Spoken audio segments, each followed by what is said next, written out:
Hello students, welcome back to our channel সোমস classroom. আজকে থেকে তোমাদের পর্ষদের টেস্ট পেপার স্টার্ট করছি। আজকে থেকে তোমাদের ফিজিক্যাল সায়েন্সের যেরকম পর্ষদের টেস্ট পেপার চলবে, সেরকম পাশাপাশি ম্যাথের অর্থাৎ গণিতেরও পর্ষদের টেস্ট পেপার চলবে। ঠিক আছে, দেখো এবিটের টেস্ট পেপারের থেকে আমি মনে করি যে পর্ষদের টেস্ট পেপার সলিউশন করা বেশি উপযোগী। এর কারণটা হচ্ছে এবিটের টেস্ট পেপারে যে কোয়েশ্চেনগুলো রয়েছে, দেখবে সেখানের একটা কোয়েশ্চেনও স্কুলের সেট নয়।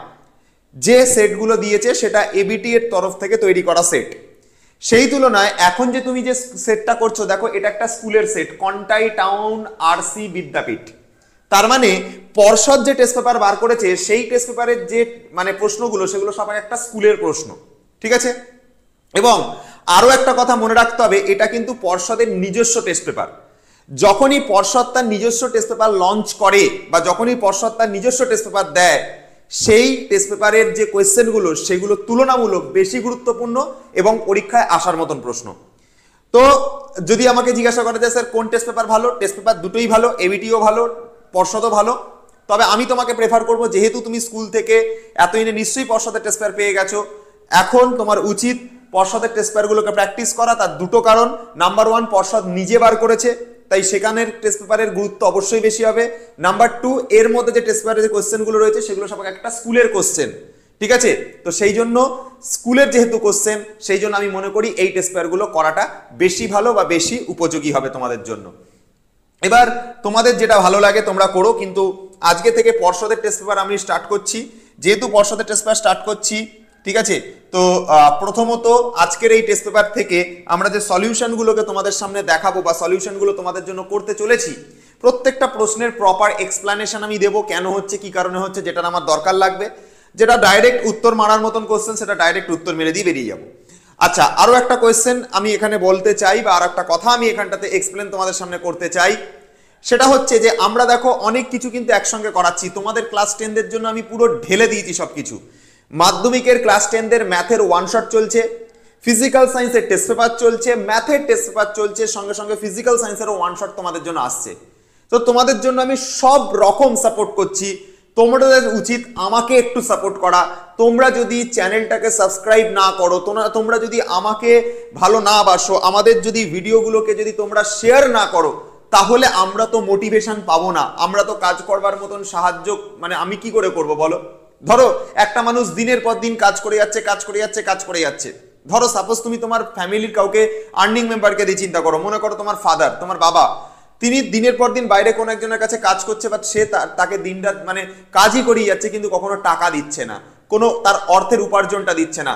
তিনি কি পারবেন কাজ করতে দীর্ঘদিন ধরে? পারবেন না, দীর্ঘদিন ধরে পারবেন না। কিছুদিন করতে পারে, তারপরে একটা টাইম পরে এসে সেও হাঁপিয়ে উঠবে যে না, আমার পক্ষেও সম্ভব না, আমারও ফ্যামিলি আছে, আমারও পরিবার আছে, আমাকেও তাদেরকেও দেখতে হবে।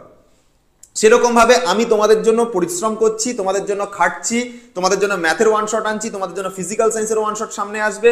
এখন পর্ষদের টেস্ট পেপার করাচ্ছি, এবিটি এর ম্যাথের ফিজিক্যাল সায়েন্সের পর্ষদের টেস্ট পেপার করাচ্ছি, ম্যাথেরও পর্ষদের টেস্ট পেপার করাবো। কিছুদিন আগে আমি এবিটিও করিয়েছিলাম।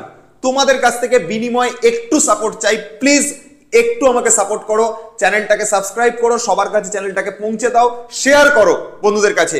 এবং আর একটা জিনিস আমি তোমাদের কাছে বলবো, যদি আমাদেরকে এই ফিল্ডে টিকে থাকতে হয়, তো আমাদেরও একটু অর্থ সাহায্যের প্রয়োজন পড়ে, যার জন্য আমাদের যে কোর্স মাধ্যমিকের, সেই কোর্স যদি কেউ নিতে চাও, এখনো পর্যন্ত সময় চলছে, এখনো পর্যন্ত এই 1 মাসের কোর্সে তোমাদেরকে প্রিপারেশন করানো হবে। যে ভিডিওগুলো আমি অলরেডি মানে যে কয়েকটা চ্যাপ্টার আমাদের হয়ে গেছে আর কয়েকটা চ্যাপ্টার আমাদের বাকি, যেভাবে পড়ানো হচ্ছে কোর্সে, যদি শুধু সেটুকুও কেউ পড়ে, তার ফাইনালে 90% ওপর নাম্বার আসবে। ঠিক আছে, তো আমি তার জন্য তোমাদেরকে বলবো, আমাকে এই নাম্বারে 7003435951 এই নাম্বারে আমাকে হোয়াটসঅ্যাপ করো। কেউ যদি অনলাইন কোনো কোর্সের জন্য চাও, সেটা ক্লাস 10 হোক, আগামী দিনে তোমরা ক্লাস 11-এ উঠে যাবে, তো 10 হোক বা 11 অনলাইন কোর্স যদি তুমি চাও, সেটা তোমার ক্লাস 10 হোক বা ক্লাস 11 হোক, 10 হোক বা 11 হোক, তোমরা যদি অনলাইন কোর্সে পড়তে চাও, এই নাম্বারে আমাকে হোয়াটসঅ্যাপ করো। অথবা সামনের বছর যখন তোমাদের ক্লাস 11 হবে, তখন বেলঘড়িয়া, বারুইপুর, রিষড়া, এই 3টে জায়গাতে আমি অফলাইনে পড়াই। দেখো তোমার ফিজিক্সের স্যার বা ম্যাথের স্যার দরকার পড়বে, একটা টাইম পরে হলেও দরকার পড়বে। তো এমন কোনো জায়গায় তুমি ভর্তি হয়ে গেলে ঠিকঠাক ভাবে প্রিপারেশন হলো না, লাস্টে গিয়ে তুমি মুশকিলে পড়ে যাবে। আমি এরকম প্রচুর স্টুডেন্ট দেখেছি ক্লাস 11-এর প্রথম দিনগুলো থেকে তারা এমন এমন জায়গায় পড়ে আসে, এমন এমন ভাবে তারা প্রিপারেশন নেয় যে তাদের প্রিপারেশন খারাপ হয়, লাস্টে এসে আমাকে বলে স্যার এখন আমাকে কোনোভাবে পাস করার মতন করে দিন, আমার অবস্থা খুব খারাপ, আমি এমন ভাবে প্রিপারেশন নিয়েছি আমার মাথায় কিছুই ঢোকেনি, ফিজিক্সে কিছুই ঢোকেনি, আমার অঙ্কে। তখন সত্যি কিন্তু আমার হাতে আর কিছু করার থাকে না। তো এখন থেকে তুমি যদি 11-এর জন্য যদি প্রিপারেশন নিতে চাও, মাধ্যমিক পরীক্ষা হওয়ার সঙ্গে সঙ্গে আমরা 11 মোটামুটি শুরু করে দেবো। যদি কেউ প্রিপারেশন নিতে চাও 11-এর জন্য, তাহলে আমার এই যে হোয়াটসঅ্যাপ নাম্বার রয়েছে 7003435951, এই নাম্বারে প্লিজ আমাকে হোয়াটসঅ্যাপ করো, ঠিক আছে? আর এখন থেকে কিন্তু 11-এ ভর্তি হওয়া শুরু হয়ে গেছে। ব্যাচে সিট ফুল হয়ে গেলে তখন কিন্তু আর ভর্তি হতে পারবে না। আগের বছর বেলঘড়িয়ার ব্যাচে 2টো ব্যাচ বানিয়েছি, তারপরেও স্টুডেন্ট এসছে, আমি আর ব্যাচে জায়গা দিতে পারিনি, আমাদেরকে ফিরিয়ে দিতে হয়েছে। তো তোমাদেরকে বলবো যারা এখন থেকে অফলাইনে 3টে জায়গা আবারও বলে দিচ্ছি, বেলঘড়িয়া, ঠিক আছে, বেলঘড়িয়া, তারপরে হচ্ছে বারুইপুর, ঠিক আছে, বারুইপুর, তারপরে কি, তারপরে হচ্ছে রিষড়া। বেলঘড়িয়া সেন্টার আর বারুইপুর সেন্টারে এমন ঘটনা ঘটেছিল, আমি তোমাদেরকে একটা অনেস্টলি কথা বলছি, বারুইপুর সেন্টারে আমাকে লাস্টে মক টেস্ট নিয়ে ভর্তি করতে হয়েছিল। 100 জনের ওপর এক একটা ব্যাচে হয়েছিল, তো সেখানে আমি মক টেস্ট নিয়ে 40 জনকে নিয়েছিলাম। বেলঘড়িয়ার ব্যাচে আমি ঘরে জায়গা দিতে পারিনি, আমি 2টো ব্যাচ করেছি, তারপরও জায়গা হয়নি, আমি স্টুডেন্টদেরকে ফিরিয়ে দিতে হয়েছে। তো তোমাদেরকে অনুরোধ করব যারা এখন থেকে নাম লেখাবে, এখন থেকে যারা আমাকে গ্রুপে জয়েন থাকবে, আমরা কেবলমাত্র তাদেরকে অ্যাডমিশন নেব, পরে যারা আসবে তাদেরকে আমরা ফিরিয়ে দেবো। তো দেরি না করে ক্লাস 11-এ যারা ভর্তি হতে চাইবে, মানে ফিজিক্সের জন্য বা ম্যাথসের জন্য, তারা এখনই আমাকে এই নাম্বারে হোয়াটসঅ্যাপ করো, নিজের নামটা লেখো এবং গ্রুপে আমি তোমাদেরকে অ্যাড করে দেবো। দিলে তোমরা কোন ক্লাসে কোথায় পড়বে, বেলঘড়িয়াতে পড়বে না বারুইপুরে পড়বে না রিষড়াতে পড়বে, সেটা আমাকে জানাবে, ঠিক আছে? অথবা তুমি যদি অনলাইনে পড়তে চাও সামনের বছর, সেটারও আমি ব্যবস্থা করব। ক্লাস 10-এ যদি এখনো অনলাইন কোর্সে পড়তে চাও, সেটারও ব্যবস্থা করব। আগামী দিনে তোমার সেই ফিজিক্সের জন্য, অঙ্কের জন্য টিচার লাগবে, তখন কিন্তু তুমি মুশকিলে পড়বে, ঠিক আছে? তো প্রপার গাইডেন্স প্রথম থেকে পেতে চাইলে এখন থেকে তুমি এই নাম্বারে হোয়াটসঅ্যাপ করে রাখো। এবার আমি চলে আসবো হচ্ছে একদম প্রথম যে সেটটা তোমাদের পর্ষদ দিয়েছে, সেই সেটটা হচ্ছে 237 নাম্বার পাতায় আছে। স্কুলের নাম কন্টাই টাউন আরসি বিদ্যাপীঠ, এইটা হচ্ছে স্কুলের নাম। এই স্কুলের দেখো প্রথম যে সেটটা দিয়েছে তার মধ্যে বলা আছে 11.2 লিটার আদর্শ গ্যাসের জন্য এসটিপিতে পিভির মান কত। 11.2 লিটার গ্যাসের জন্য পিভির মান জানতে চেয়েছে। তো নর্মালি আমাদের যেটা করতে হয় আমি তোমাদেরকে বলি, সেটা হচ্ছে 22.4 লিটার, এটা মানে জানতে হবে 1 মোল হয়। 22.4 লিটার মানে 1 মোল। তাহলে যদি এখানটাতে 11.2 লিটার থাকে, 11.2 লিটার মানে কত মোল হবে?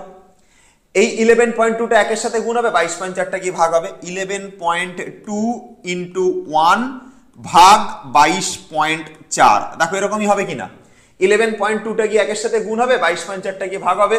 তো 11.2 আর 22.4 কেটে গেলে নিচে কত থাকবে, 11.2 আর 22.4 কেটে গেলে নিচে কত থাকবে, নিচে থাকবে 2। কত থাকবে, নিচে থাকবে 2, মানে 1/2 অ্যান্সার বেরোবে। এখান থেকে কত অ্যান্সার বেরোচ্ছে, 1/2, হাফ মোল অ্যান্সার বেরোচ্ছে, হাফ মোল অ্যান্সার বেরোচ্ছে। এই যে হাফ মোল অ্যান্সার বেরোলো, এটা কার মান, এটা হচ্ছে অ্যাকচুয়ালি এন এর ভ্যালু, এটা হচ্ছে অ্যাকচুয়ালি এন এর ভ্যালু, ঠিক আছে? দেখো 22.4 লিটার সমান 1 মোল, সেখানে এখানে রয়েছে কত মোল, এখানে রয়েছে 11.2 লিটার, তাহলে 11.2 লিটার সমান কত মোল, 11.2 সাথে 1 গুণ করব, 22.4টা ভাগ করব, কাটাকাটি করে 1/2 থাকবে, হাফ মোল অ্যান্সার বেরোবে। এন এর মান কত বেরোচ্ছে, হাফ মোল। তাহলে এন এর মান যদি হাফ মোল হয়, তাহলে পিভির মান কত? পিভির মান হচ্ছে তোমার, পিভির যে মান হচ্ছে PV is equal to, normally PV is equal to হচ্ছে এন আর টি। তাহলে PV is equal to, N এর মান হাফ বেরিয়েছে তো হাফ আর টি লিখবো, PV is equal to half R T, বা পিভি ইজ ইকাল টু আমরা লিখবো হাফ মানে হচ্ছে 0.5 আর টি। তাহলে 0.5 আর টি যে অ্যান্সারে থাকবে, 0.5 আর টি যে অ্যান্সারে থাকবে, that is the correct answer, that is the correct answer. তো 0.5 আর টি যে অ্যান্সারে রয়েছে সেই অপশনটা কোনটা, এইটা সি তে রয়েছে, C is the correct answer, option C, C is the correct answer. Next আমি প্রশ্নতে চলে যাব। দেখো পরের প্রশ্নটা ইজি আছে, বলছে চার্লসের সূত্রতে ভিটি লেখচিত্র। এটা জানার জিনিস, কেলভিন স্কেল অনুযায়ী চার্লসের সূত্র, ভি আর ক্যাপিটাল টি বলেছে। তাহলে চার্লসের সূত্র অনুযায়ী ভিটি লেখচিত্র মূল বিন্দুগামী সরল লেখা হয়, অপশন এ কারেক্ট, এটা তোমাদের জানা উচিত, ঠিক আছে? এটা কমন কোশ্চেন। বলছে গ্রিন হাউস গ্যাস হিসাবে পৃথিবীর উষ্ণতা বৃদ্ধির জন্য কোন গ্যাসের অবদান সবচেয়ে বেশি? যখনই গ্রিন হাউস গ্যাস হিসাবে বলবে তুমি দেখবে বইতেও পাবে যে কার্বন ডাইঅক্সাইডের অবদান সব থেকে বেশি থাকে গ্রিন হাউস গ্যাস হিসাবে পৃথিবীর উষ্ণতা বৃদ্ধির জন্য। Carbon dioxide correct answer. CO2, ঠিক আছে। যদি বলতো জৈব গ্রিনহাউস গ্যাসের নাম লেখো যে পৃথিবীতে গ্রিনহাউস মানে সৃষ্টি করে জৈব গ্রিনহাউস গ্যাস, তখন কিন্তু CH4 অ্যান্সার হতো, ঠিক আছে। চলো নেক্সট বলছে প্রদত্ত ধাতুগুলোর প্রসারণ শনাক্ত ন্যূনতম হওয়ায় বিভিন্ন কাজে ব্যবহৃত হয়। প্রদত্ত ধাতুগুলির কোনটির প্রসারণ শনাক্ত ন্যূনতম হয়, মানে কার প্রসারণ গুণাঙ্ক, এটা শনাক্ত নয়, এটা আমার মনে হয় প্রসারণ গুণাঙ্ক হবে। তো এটার যে ন্যূনতম হয় কার, সেটা হচ্ছে তোমার ইনভারের জন্য বিভিন্ন কাজে আমরা এটাকে ব্যবহার করতে পারি। নেক্সট প্রদত্ত কোনটির তরঙ্গ দৈর্ঘ্য সবচেয়ে বেশি। দেখো এর একটা লিস্ট আমি তোমাকে বলে দিচ্ছি, এটা মনে রাখবে এইভাবে, দেখে নাও। সেটা হচ্ছে RMI ভাক্স, ঠিক আছে, লাক্স আছে, RMI তুমি মনে রাখতে পারবে, বাড়িতে কি সাবান ইউজ হয়, লাক্স, তোমাকে মনে রাখতে বলছি আজকে থেকে সোমস ক্লাসরুমের একটা সাবানের নাম হচ্ছে ভাক্স, RMI ভাক্স gamma, RMI ভাক্স gamma.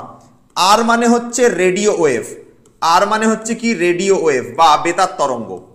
M মানে কি, এম মানে মাইক্রোওয়েভ বা যেটাকে আমরা বলে থাকি অনুতরঙ্গ, ঠিক আছে। আই মানে হচ্ছে ইনফ্রারেড রে বা অবলোহিত রশ্মি, ঠিক আছে।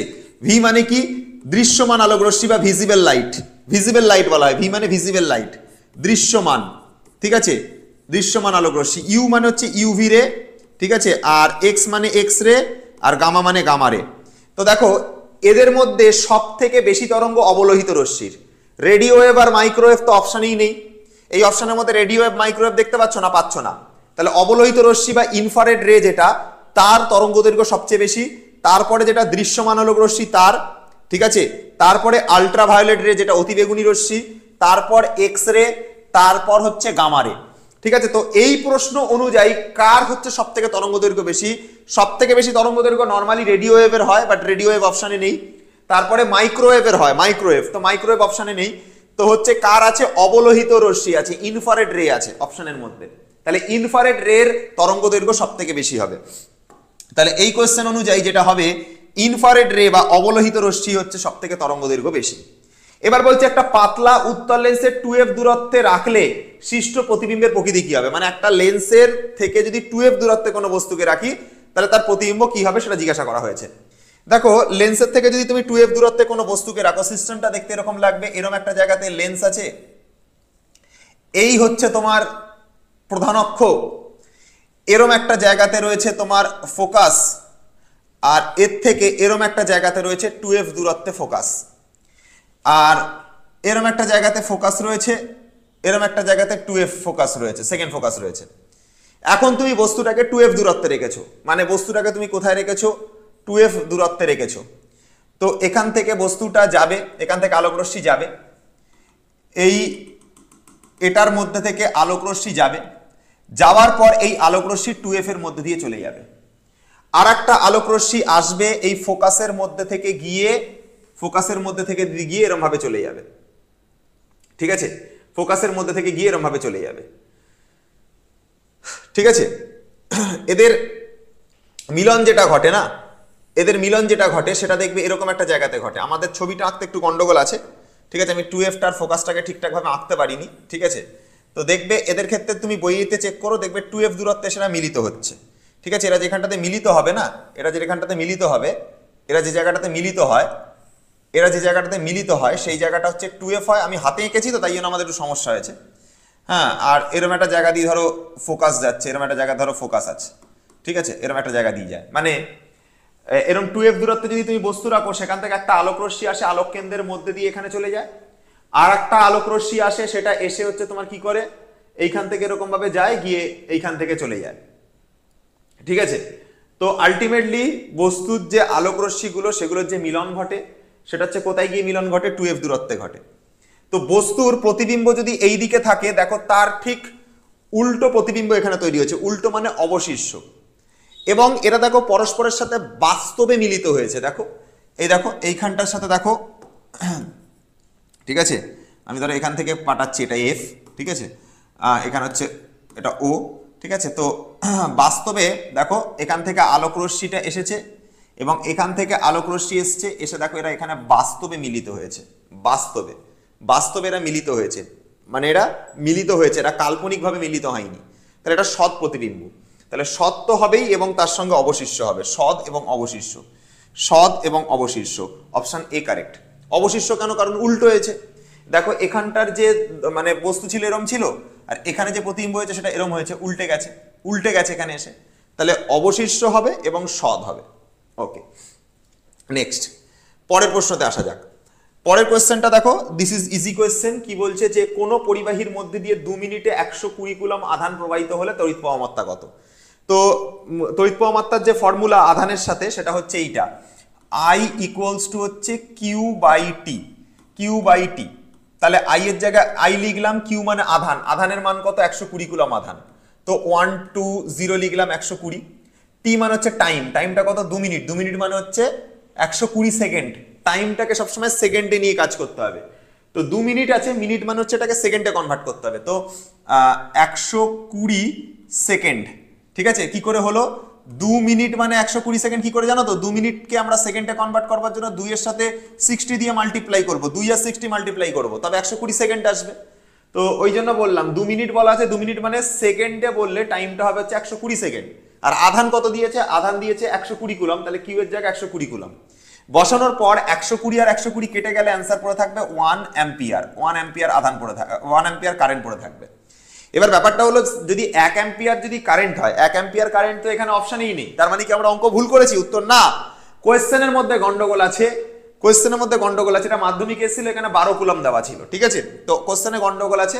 অ্যান্সার 1 অ্যাম্পিয়ার হবে, তো এখানে এগুলো কোনোটাই হবে না, না 0.1 অ্যাম্পিয়ার না 10 অ্যাম্পিয়ার, এগুলো সব ভুলভাল আছে, এগুলো ভুলভাল অপশন, সব ভুল অপশন আছে। 1 অ্যাম্পিয়ার যে অপশনটা রয়েছে সেটা কারেক্ট হবে, এখানে নেই, কিছু করার নেই, তাহলে ভুল ভুল রাখতে হবে। কোশ্চেন ভুল আছে অপশনে, প্রিন্টিং মিস্টেক আছে। চলো, দীর্ঘ পর্যায় সারণীতে শ্রেণীর সংখ্যা, এটা তো তোমার জানা কোশ্চেন, উত্তর হবে 18টা। আচ্ছা, পরিবাহীর রোধ এবং তড়িৎ প্রবাহ মাত্রার সময় টি অপরিবর্তিত থাকলে উৎপন্ন তাপ এইচ প্রবাহ মাত্রার সঙ্গে সম্পর্ক কি?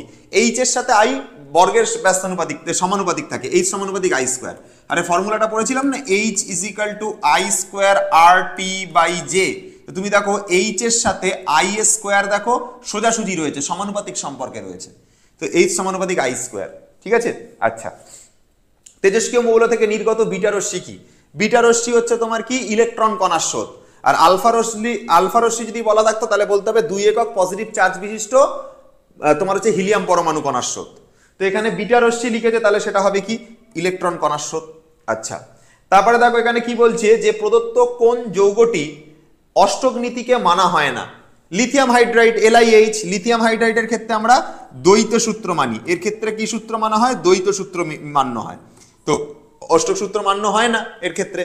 আচ্ছা, নেক্সট কোশ্চেন দেখো কি বলছে, বলছে যে প্রদত্ত কোনটি তড়িৎ পরিবহন করে? ঠিক আছে, কোনটি তড়িৎ পরিবহন করে? তুমি জানো যে তোমার হচ্ছে এখানে কঠিন NaCl হবে না, ঠিক আছে, গলিত NaCl হচ্ছে কারেক্ট অ্যান্সার আসবে। গলিত যে NaCl রয়েছে সেই গলিত NaCl হচ্ছে তোমার কাছে কারেক্ট অ্যান্সার আসবে, ঠিক আছে, ওকে। আচ্ছা, এখানে দেখো জিজ্ঞাসা করছে যে কপার সালফেটের জলীয় দ্রবণে অতিরিক্ত পরিমাণে জলীয় অ্যামোনিয়া যোগ করলে দ্রবণের বর্ণ কি হবে? এটার অ্যান্সার গাঢ় নীল হবে, বইতেই আছে, চেক করে নেবে একবার, ওই পরীক্ষাগারে অজৈব শিল্পের রসায়নের ওইখানটাতে চেক করবে, পেয়ে যাবে। ঠিক আছে, অ্যামোনিয়ার ওই কোশ্চেনটা কমন কোশ্চেন, গাঢ় নীল হয়। ঠিক আছে, যাই হোক, এখানে দেখো কি বলছে, জিঙ্কের আকরিক, জিঙ্ক ব্লেডের সংকেত কি? জিঙ্ক ব্লেডের সংকেত হচ্ছে ZnS, জিঙ্ক সালফাইড, ZnS। ঠিক আছে, আচ্ছা, একটি অ্যালকোহল কোনটা? অ্যালকোহল মানে যার মধ্যে OH গ্রুপ থাকবে, তো এইটা হচ্ছে অ্যালকোহল, CH3CH2OH, ইথানল বলা হয় এটাকে, ইথানল। এটা কিন্তু হবে না স্যার, এর মধ্যেও তো এইচও আছে। না না না না বাবু, এটা অ্যালডিহাইড, এটা প্রোপানালডিহাইড না, ইথানালডিহাইড। এটা হচ্ছে দেখো দুটো কার্বন আছে, তাহলে হচ্ছে ইথান, আর অ্যালকোহল আছে, তো এটা হচ্ছে ইথানল। ঠিক আছে, এই ডিটা হচ্ছে কারেক্ট অ্যান্সার, ডি। ঠিক আছে, ইথানল। ওকে, নেক্সট, এখান থেকে 1.15 অবধি হয়ে গেল, মানে আমাদের MCQ শেষ। এবার চলে আসবো শর্ট কোশ্চেন যেগুলো রয়েছে সেগুলোতে। প্রথম যে প্রশ্নটা রয়েছে সেটা হচ্ছে, দেখো কি বলছে, জীবাশ্ম জ্বালানির বিকল্প একটি জ্বালানির নাম উল্লেখ করো। জীবাশ্ম জ্বালানির বিকল্প জ্বালানি কি আছে? বায়োগ্যাস আছে, বায়োগ্যাস। ঠিক আছে, তো আমরা এখানটাতে লিখতে পারি হচ্ছে বায়োগ্যাস লিখতে পারি, অসুবিধা কিছু নেই, বায়োগ্যাস লিখতে পারি। ওকে, জীবাশ্ম জ্বালানির বিকল্প জ্বালানি বায়োগ্যাস।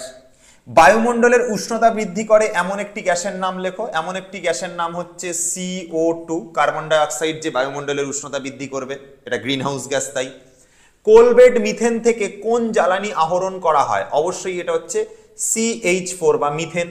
কোলবেড মিথেন থেকে কোন জ্বালানি আহরণ করা হয়? কোলবেড মিথেন বলছে। কোলবেড মিথেন মানে কি? সেখান থেকে মিথেনই আহরণ করা হবে, CH4 হবে। ঠিক আছে, তো এখানে অপশানে যেহেতু নেই তো অসুবিধা কিছু নেই, তো উত্তর মিথেনই হবে, দেখে নিও। চার্লসের সূত্রতে ধ্রুবক রাশি কি কি? দেখো চার্লসের সূত্রের নামের মধ্যে না চ কথাটা রয়েছে, আমি অনেকবার বলেছি চার্লসের নামের মধ্যে চা রয়েছে, তাই এর মধ্যে থাকবে হচ্ছে চাপ স্থির। ঠিক আছে, আর হচ্ছে তোমার আর একটা জিনিস হচ্ছে ভর স্থির থাকে। বয়েলের সূত্রতে ভর আর উষ্ণতা স্থির থাকে, চার্লসের সূত্রের মধ্যে চাপ আর ভর স্থির থাকে। চাপ হবে ও ভর হবে। আচ্ছা, উষ্ণতার কেলভিন স্কেলের প্রতি ডিগ্রি ব্যবধান সেলসিয়াস স্কেলের প্রতি ডিগ্রি ব্যবধানের সমান। বলছে উষ্ণতা স্কেলে সেলসিয়াসের প্রতি ডিগ্রি ব্যবধান কেলভিন স্কেলের প্রতি ডিগ্রির ব্যবধান সেলসিয়াস স্কেলের প্রতি ডিগ্রি ব্যবধানের সমান। উত্তর হচ্ছে হ্যাঁ। কি করে? মনে করো তুমি 10 ডিগ্রি থেকে 11 ডিগ্রি সেলসিয়াস তুমি পেতে চাইছো, তাহলে এদের মধ্যে গ্যাপ কত ডিগ্রি হচ্ছে? 1 ঘরের। আবার তুমি যদি মনে করো 15 কেলভিন থেকে তুমি মনে করো 16 কেলভিনে যেতে চাইছো, তাহলে এদের মধ্যে গ্যাপ কত ঘরের? 1 ঘরের। এদের মধ্যেও যেমন 1 ঘরের গ্যাপ, এদের মধ্যেও তোমার হচ্ছে 1 ঘরেরই গ্যাপ, 1 ঘরের গ্যাপ। তাহলে 10 ডিগ্রি সেলসিয়াস থেকে 11 ডিগ্রি সেলসিয়াস বাড়ানোর জন্য তোমার টেম্পারেচার 1 ডিগ্রি বাড়ানো উচিত। আবার 15 কেলভিন থেকে 16 কেলভিনে যাওয়ার জন্য তোমাকে 1 কেলভিনই বাড়ানো উচিত। তো এদের মধ্যে যে ডিগ্রির ব্যবধান থাকে বা মানে ইউনিটের যে ব্যবধান থাকে সেটা সেম হয়। ঠিক আছে, তো এটা কোনো অসুবিধা নেই। তার মানে এই বিবৃতিটা হচ্ছে সত্য। সত্যটাতে টিক মারলাম, এই যে সত্যের গায়ে দেখো টিক মেরে দিয়েছি। আচ্ছা, নেক্সট, গ্যাসের আয়তন প্রসারণ গুণাঙ্কের মান কত? গ্যাসের আয়তন প্রসারণ গুণাঙ্কের মান হচ্ছে 1/273 ডিগ্রি C⁻⁻1। এটার অ্যান্সার যেটা আসবে 1/273 ডিগ্রি C⁻⁻1, 1/273 ডিগ্রি C⁻⁻1। এটা হচ্ছে গ্যাসের আয়তন প্রসারণ গুণাঙ্কের মান। নেক্সট, গোলীয় দর্পণের মেরু বলতে কি বোঝো? গোলীয় দর্পণের মেরু হচ্ছে কোনো দর্পণের ঠিক যেটা মিড পয়েন্ট, মানে ধরো এই একটা দর্পণ রয়েছে, দর্পণের যেটা মধ্যবিন্দু, দর্পণের এই দর্পণটার যেটা মধ্যবিন্দু, সেই মধ্যবিন্দুটাকে আমরা কি বলবো?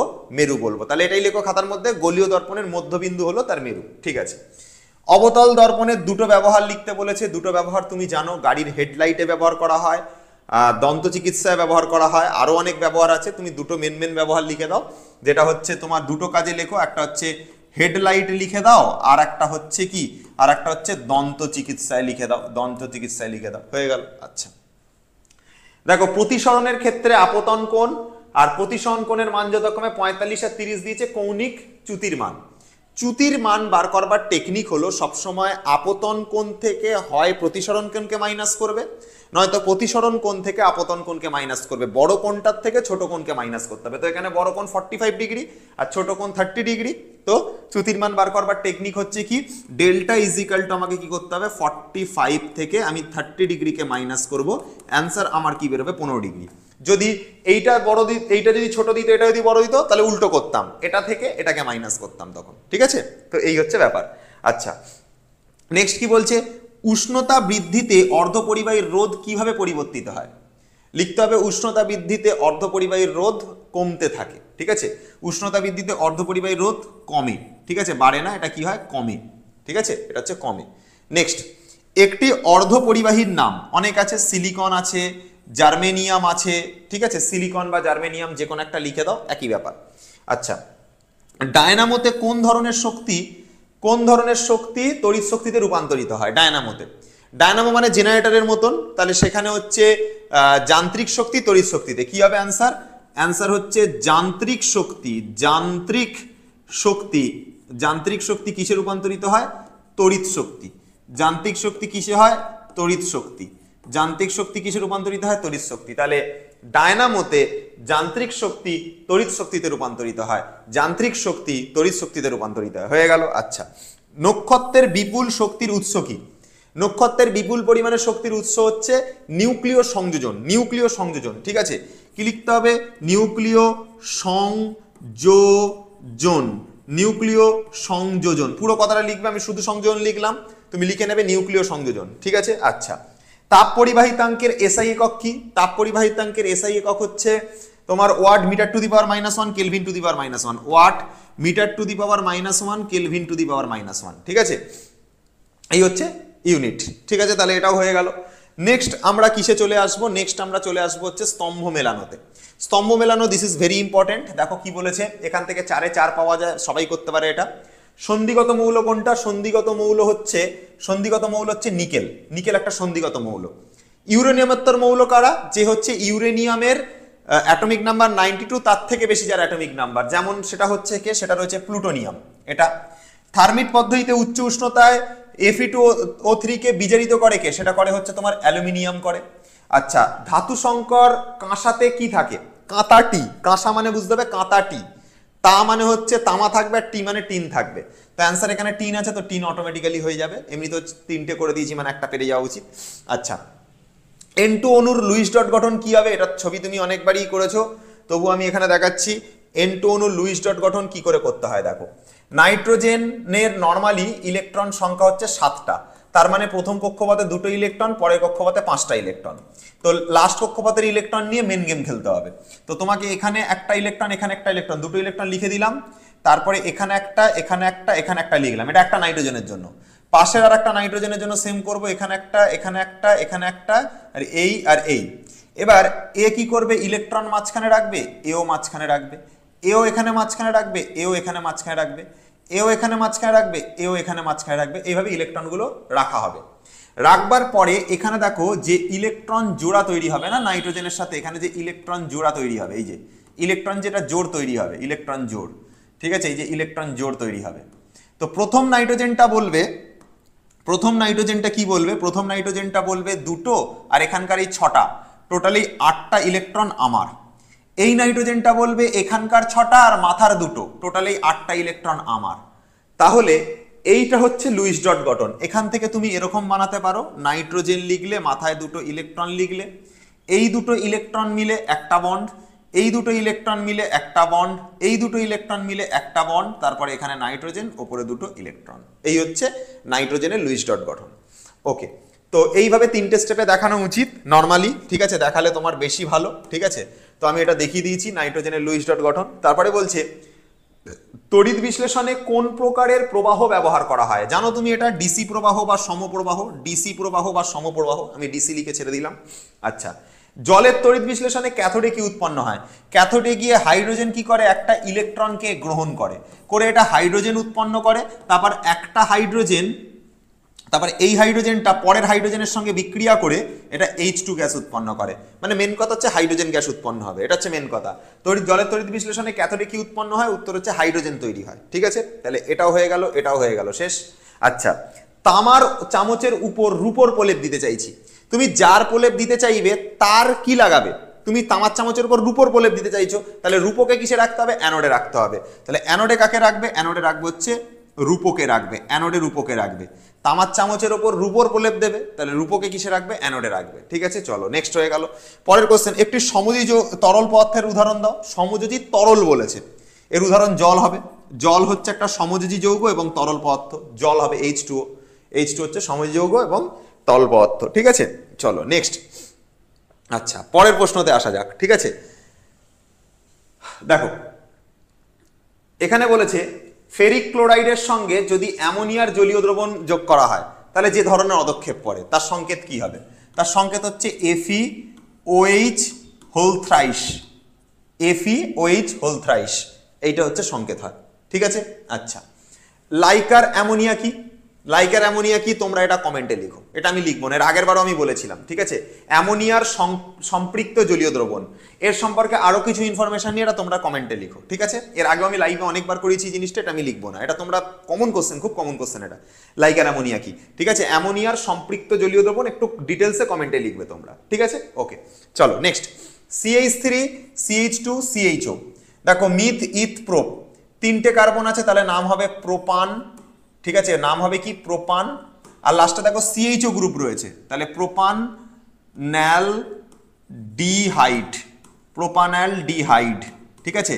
কারণ যেটা CHO গ্রুপ রয়েছে সেটা মানে অ্যালডিহাইড, আর 3টে কার্বনের জন্য নাম হবে প্রোপান, প্রোপান আর অ্যালডিহাইড, তো নাম হবে প্রোপানালডিহাইড, হয়ে গেল গল্প। আচ্ছা, এবার বলছে পিভিসির মনোমারের নাম কি? পিভিসির পুরো নাম হচ্ছে polyvinyl chloride. PVC, polyvinyl chloride. তো যখনই পলিমার থেকে মনোমার জিজ্ঞাসা করে, সামনের পলি কথাটা বাদ দিতে হয়। তাহলে এর মনোমারের নাম কি হবে? এর মনোমারের নাম হবে হচ্ছে ভিনাইল ক্লোরাইড। নাম কি হবে? Vinyl chloride. ভিনাইল ক্লোরাইড, ঠিক আছে, ভিনাইল ক্লোরাইড হবে। পলিভিনাইল ক্লোরাইড থেকে শুধু ভিনাইল ক্লোরাইড, পলি কথাটা উঠে যাবে। আচ্ছা, CH3CH2OH এর একটি সমবায়বের সংকেত। দেখো, এর সমবায়ব বললে নর্মালি CH3CH2OH এর সমবায়ব বলতে কি বোঝায়? এর যে ওভারঅল কার্বনের সংখ্যা আর ওভারঅল হাইড্রোজেনের সংখ্যা, ওভারঅল অক্সিজেনের সংখ্যা একই থাকবে। আগে গুনে নি কটা কার্বন আছে, একটা দুটো, তাহলে লিখলাম C2।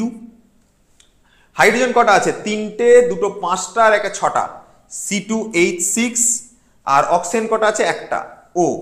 তার মানে আমি নতুন যে যৌগ তৈরি করব এটা থেকেই তার মধ্যে যেন দুটো কার্বন, ছটা হাইড্রোজেন আর একটা অক্সিজেন থাকে, তবেই সেটা এর কি হবে? এর হচ্ছে সমবায়ব হবে। তো আমি যদি একটা কাজ করি, এখানে এরকম ভাবে লিখি, CH3 লিখি, মাঝখানে অক্সিজেন লিখি, এখানে যদি CH3 লিখি, দেখো ব্যাপারটা একই থাকছে। কি করে? দেখো, কার্বন আর কার্বন টোটাল একটা, দুটো কার্বন। হ্যাঁ, এক মিনিট। তো এখানে দেখো যে কার্বন দুটো রয়েছে, আর হাইড্রোজেনও দেখো, তুমি চেক করে দেখো, ছটা রয়েছে, তিনটে আর তিনটে, ছটা হাইড্রোজেন আর অক্সিজেন একটা, তাহলে C2H6O। ঠিক আছে, C2H6O, ছটা হাইড্রোজেন, দুটো কার্বন আর একটা অক্সিজেন। তো সমবায়ব বেরিয়ে গেল, C2H6O মানে হচ্ছে CH3, এখানে অক্সিজেন আর এখানে হচ্ছে একটা CH3। এই হচ্ছে ব্যাপার। এবার আমরা তো এখানে থিওরির যে মানে পার্টটা, মানে যেটা তোমার MCQ এবং যেটা ACQ, সেটা আমরা কভার করলাম।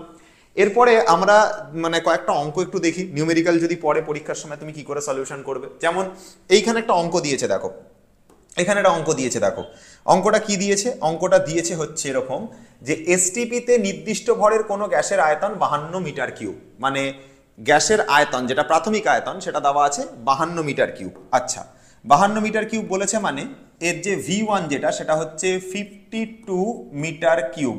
কিসে বলা আছে? এসটিপিতে বলা আছে। এসটিপিতে প্রেসার কত হয়? এসটিপিতে যে প্রেসার হয় সেটা হচ্ছে 76 সেন্টিমিটার পারস্তম্ভের চাপ। 76 সেন্টিমিটার HG, 76 সেন্টিমিটার পারস্তম্ভের চাপ। আচ্ছা, নেক্সট, অপরিবর্তিত উষ্ণতা বলা আছে, তার মানে এটা বয়েলের সূত্র ইউজ হবে। উষ্ণতা স্থির থাকলে সেটা বয়েলের সূত্র। এবার যদি অপরিবর্তিত উষ্ণতা বলা থাকে তাহলে, আচ্ছা, তো দেখো এখানটাতে অপরিবর্তিত উষ্ণতা 104 সেন্টিমিটার HG চাপে বলেছে, 104 HG চাপ। মানে এটা হচ্ছে অন্তিম প্রেসার, ঠিক আছে, অন্তিম প্রেসার P2। তাহলে P2টা কত দিয়ে দিয়েছে? P2 দিয়ে দিয়েছে 104 সেন্টিমিটার HG, প্রেসারটা দিয়ে দিয়েছে। বলছে এত চাপে গ্যাসটির আয়তন কত হবে, মানে V2টাকে জানতে চেয়েছে, V2টাকে জানতে চেয়েছে। তাহলে প্রাথমিক আয়তন, কোন গ্যাসের যে প্রাথমিক আয়তন সেটা 52 মিটার কিউব দেওয়া। এসটিপিতে চাপ আমাদের জানা 76 সেন্টিমিটার। অপরিবর্তিত উষ্ণতা বলেছে মানে টেম্পারেচার স্থির থাকছে, বয়েলের সূত্র। সেকেন্ড চাপটা দিয়ে দিয়েছে, সেকেন্ড আয়তনটা জানতে চাইছে। ব্যাস, ফর্মুলা ইজি, এটা ইউজ করে দাও। P1 V1 equals to P2 V2। এবার P1 এর মান কত? 76। আচ্ছা, V1 এর মান কত? V1 এর মান হচ্ছে 52, ইউজ করলাম। P2 কত? P2 হচ্ছে তোমার 104। আর V2 কত? V2টা জানি না, 52 আর 104 হচ্ছে 2 আর 76 হচ্ছে 38। তো V2 মান কত? V2 মান হচ্ছে 38। 38 কি? 38 হচ্ছে মিটার কিউব, 38 মিটার কিউব, ঠিক আছে, 38 মিটার কিউব হচ্ছে ভ্যালু। আচ্ছা, এটা গেল। আর একটা জিনিস আমাদেরকে কোয়েশ্চেনে দেখো দিয়েছে যে 4 ATM চাপে 300 কেলভিন উষ্ণতায় 8 গ্রাম হাইড্রোজেন গ্যাসের আয়তন কত? আচ্ছা, এবার 4 ATM চাপ বলেছে। 4 ATM চাপ মানে প্রেসার ওরা আমাকে কত দিয়ে দিয়েছে? 4 ATM, ঠিক আছে, 4 ATM। আচ্ছা, 300 কেলভিন উষ্ণতায় মানে টেম্পারেচার দিয়ে দিয়েছে, T হচ্ছে 300 কেলভিন। আচ্ছা, তারপরে কি দিয়েছে? 8 গ্রাম হাইড্রোজেন গ্যাস, 8 গ্রাম হাইড্রোজেন গ্যাস, ঠিক আছে, মানে এটা প্রদত্ত ভর, ঠিক আছে, প্রদত্ত ভর। আচ্ছা, স্মল m হচ্ছে কত? 8 গ্রাম। আচ্ছা, ক্যাপিটাল M কত হবে? নর্মালি হাইড্রোজেনের জন্য যেটা তার পারমাণবিক ভর হয় সেটা 1 হয়, যেহেতু এখানে H2 আছে তাহলে সেটা হবে 1 × 2, মানে অ্যান্সার আসবে শুধু 2 এত গ্রাম। তাহলে আর একবার কথাটা বলে দিই, স্মল এমটা হচ্ছে প্রদত্ত ভর, আর তোমার ক্যাপিটাল এম মানে হচ্ছে আণবিক ভর। ঠিক আছে, তো আণবিক ভর কি করে বার করতে হয়, আণবিক ভর বার করবার নিয়ম আছে একটা, সেটা হচ্ছে যে তোমার নর্মালি আগে সংকেতটার দিকে দেখতে হবে। সংকেতটা হচ্ছে H2। তো নর্মালি হাইড্রোজেনের পারমাণবিক ভর 1, তো 1 লিখলাম। এই এখানে দুটো হাইড্রোজেন মিলে তৈরি হয়, তাই 1 × 2, তো অ্যান্সার আসবে শুধু 2। তো এই জন্য আণবিক ভর কত আসবে, 2 গ্রাম আসবে। ঠিক আছে, এম বেরিয়ে গেল, small M capital M P T দুটোই হয়ে গেছে, সবই হয়ে গেছে এখান থেকে। এবার যেটা এখান থেকে জানতে লাগছে আর কি দেওয়া, আয়তনটা জানতে চেয়েছে। তো ভিটা কত জানতে চেয়েছে, আর মানে এটা দিয়ে দিয়েছে, আর এর মান দেখো দিয়ে দিয়েছে 0.082, এটা দিয়ে দিয়েছে। তাহলে তার তো কিছু বাকি রইল না। P V is equal to normally NRT হয়, normally P V is equal to NRT হয়, নর্মালি এইটা ফর্মুলা হয়, P V is equal to NRT, এটা নর্মাল ফর্মুলা। তো পির জায়গাতে পি লিখলাম, ভির জায়গাতে ভি লিখলাম। স্মল এন কে মানে যেটা মোল, মোলকে আমরা প্রদত্ত ভর বাই আণবিক ভরে ভেঙে লিখতে পারি। তারপর আর আছে, তারপরে টি আছে, সেটাকে আমরা লিখলাম। এন মানে হচ্ছে মোল, তো মোলকে আমরা প্রদত্ত ভর বাই আণবিক ভরে ভেঙে লিখতে পারি, small M by capital M এ লিখতে পারি। পি মানে প্রেসার, প্রেসার কত দেওয়া 4, আচ্ছা প্রেসারের জায়গায় 4 লিখলাম। ভি মানে কি ভলিউম, ভলিউমটা কত জানতে চেয়েছে, ভলিউমটা জানতে চেয়েছে, ভিটা জানতে চেয়েছে। স্মল এম কত, স্মল এম হচ্ছে তোমার 8 গ্রাম, তো স্মল এম এর জায়গাতে লিখলাম 8। আর ক্যাপিটাল এম মানে হচ্ছে 2, দেখো ক্যাপিটাল এম মানে 2, তো ক্যাপিটাল এম এর জায়গায় কত লিখবো, 2 লিখবো। আর মানে হচ্ছে 0.082। আর টি মানে টেম্পারেচার, টেম্পারেচার কত, টেম্পারেচার হচ্ছে 300 কেলভিন, টেম্পারেচার হচ্ছে 300 কেলভিন, এই হলো ভ্যালু। তো ওভারঅল ক্যালকুলেশন যদি আমি করি, তো 4 আর 8 কাটালাম, 2 থাকবে, 2 আর 2 কেটে গেল।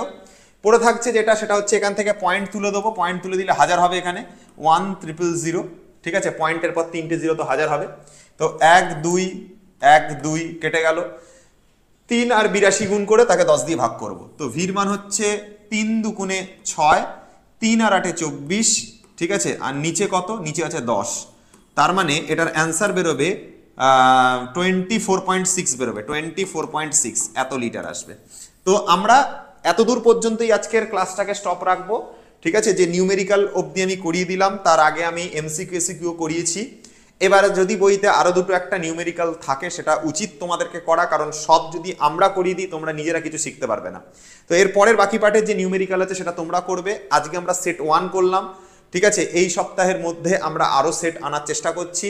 সবাই আমাদের সঙ্গে জুড়ে থাকো। এবং আর একবার লাস্টে যাওয়ার আগে বলে যাই আর একটা কথা, যেটা ছাড়া আমরা আমাদের এত বড় টিমকে মেনটেন করা, যেটা ছাড়া তোমাদের সাপোর্ট ছাড়া আমরা কোনোভাবেই এগোতে পারবো না। প্লিজ যদি কেউ অনলাইন কোর্সে অ্যাডমিশন নিতে চাও, উপরের নাম্বারে হোয়াটসঅ্যাপ করো।